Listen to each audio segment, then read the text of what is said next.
Do you need a master's degree to apply for a PhD admission? Many aspiring PhD students grapple with this question, and the answer can vary depending on several factors. I will discuss these factors today. Hi everyone, I am Dr. Shahriar Hossain. Let's start by understanding typical pathways toward a PhD.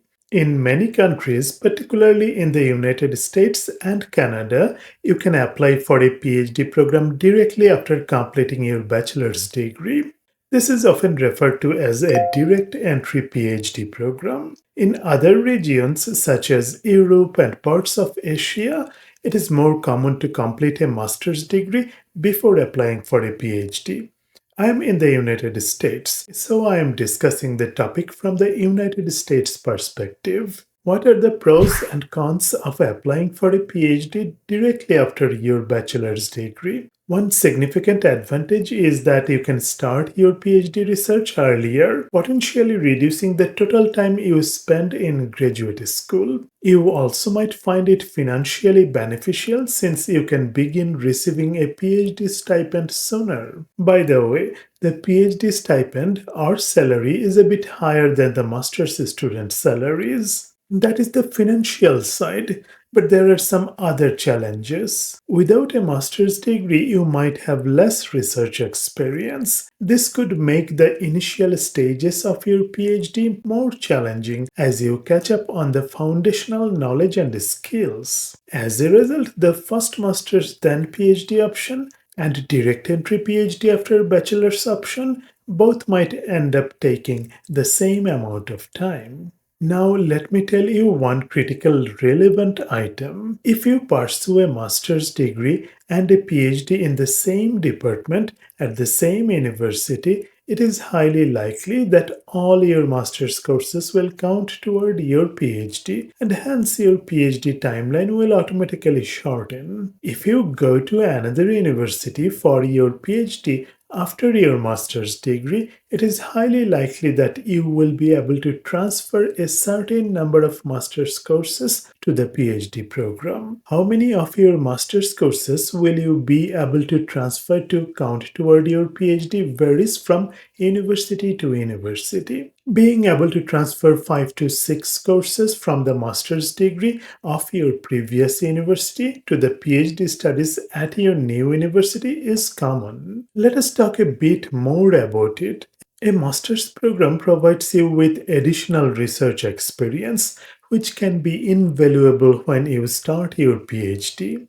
You also have the opportunity to deepen your knowledge in your chosen field and build a stronger relationship with faculty members who can provide letters of recommendation for your PhD applications. Moreover, a master's degree can make your PhD application more competitive, especially if you have strong research publications and a master's thesis to showcase your abilities. That is, chances of getting into higher ranked universities for your PhD become higher when you have a master's degree, of course, with proven abilities. Sometimes bachelor students do extensive projects in their final year and come up with research publications. With publications, good academic standing, and research experience, you also have a good chance of getting into high ranked universities for direct entry PhD after the bachelor's degree. Watch my previous video on how you can prepare for a PhD admission while you are pursuing a bachelor's degree for further details.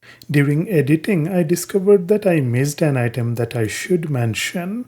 In the United States, at most universities, if a PhD student does not have a master's degree, the student can claim the master's degree during the PhD once she or he is done with the coursework of a master's degree. That is, in most cases, the master's degree requirements are already integrated into the PhD program.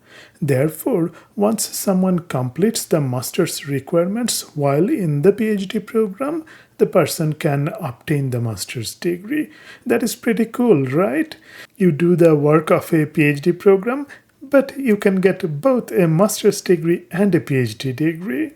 So, how do you decide which path is right for you? Consider several factors. Number one, how is your research portfolio looking? If you had substantial research experience during your bachelor's degree, you might be ready to enter a PhD program directly. Number two, what are your career goals? Think about your long term career goals. Some positions might require a master's degree, some might require a PhD degree.